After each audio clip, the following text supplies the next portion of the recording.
வழிப்பறி செய்யும் காகங்கள். ஒரு காட்டுல 2 காகங்கள் இருந்துச்சு. இந்த 2 காகங்களும் எல்லா பறவைகளையும் மிரட்டி அவங்க கிட்ட இருக்கிற பொருட்களை தேடிக்கிட்டு போயிடுங்க. அப்படி ஒரு நாள் ஜிட்டுக்குருவி மார்க்கெட் போய் தன்னோட பிள்ளைக்காக தேவையான பொருட்கள் வாங்கிக்கிட்டு வந்துச்சுங்க. அதன் வீட்டுக்கு சென்று கொண்டிருக்கும் போது 2 காகமும், நண்பா சின்ன, அங்க பாரு, ஒரு குருவி வந்துகிட்டு இருக்கு. அதை பார்த்தா ஒரு பயந்தாங்கோலி குருவி மாதிரி இருக்கு. வா, கிட்ட போய் அது வச்சுட்டு இருக்கிற பழங்களை எல்லாம் நாம பிடுங்கி சாப்பிடுவோம், நமக்கும் பசிக்கிறது. ஆமா ஆமா, வா போகலாம் என்று சொல்லி அந்த 2 காகமும் சிட்டுக்குருவின் பின்னாடியே சென்றது. குருவியே, மரியாதையா உன் கையில இருக்கிற உணவை எல்லாம் என்கிட்ட கொடு. அண்ணே வேணாண்ணே, என் பசங்க எல்லாம் வீட்டுல பட்னியா இருக்கு. இதை நான் உங்களுக்கு கொடுத்துட்டா என் பசங்களை எல்லாம் என்ன பண்ணுவாங்க அண்ணே? குருவியே, அதெல்லாம் எனக்கு தெரியாது. இப்போ நீ இந்த உணவை கொடுக்குறியா இல்ல உன் கை காலை உடைச்சிட்டு உன்கிட்ட இருந்து எடுத்துட்டு போகணுமா? நீயே சொல்லு. நீ இப்ப கொடுக்க போறியா இல்லையா? வேணாண்ணே, நான் கொடுத்துடுறேன்.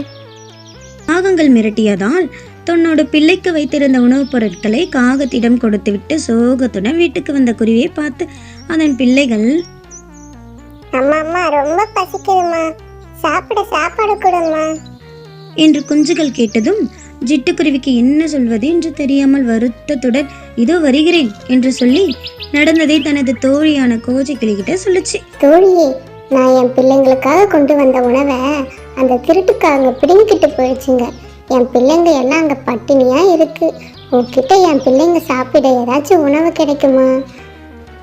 இருக்கு தோழியே, இந்த பழங்களை கொண்டு போய் உன் பிள்ளைங்களுக்கு கொடு. நாம அந்த காக்கைக்கு ஒரு நல்ல பாடம் புகட்டுவோம் என்று சொல்லி ஜிட்டுக்குருவிக்கு அந்த பழங்களை கொடுத்தது. மீண்டும் ஒரு நாள் அதே போலவே ஜிட்டுக்குருவியிடமிருந்து உணவுப் பொருட்களை அந்த திருட்டு காகங்கள் பிடுங்கி கொண்டு சென்று விட்டது.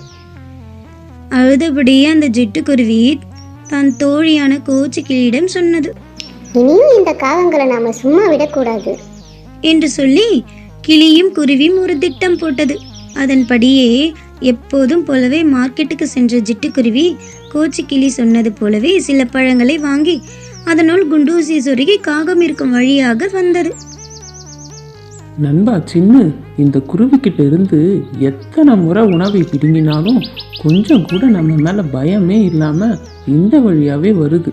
வா, இன்னைக்கு அந்த உணவை பிடுங்கி அதன் முன்னாடியே தின்னாதான் இந்த குருவிக்கு நம்ம மேல பயம் வரும் என்று குருவியின் திட்டம் தெரியாமல் வழக்கம் போல அந்த 2 காகங்களும் ஜிட்டுக்குருவியை மிரட்டியது. குருவியும் பயப்படுவது போலவே நடித்தது. அண்ணா, என்ன ஒன்றும் செய்யாதீங்க, நான் உங்களுக்கு இந்த உணவை கொடுத்துடுறேன் என்று சொல்லி அதன் கையில் குண்டு ஊசி சொருகி வைத்திருந்த பழத்தை காக்கையிடம் கொடுத்தது.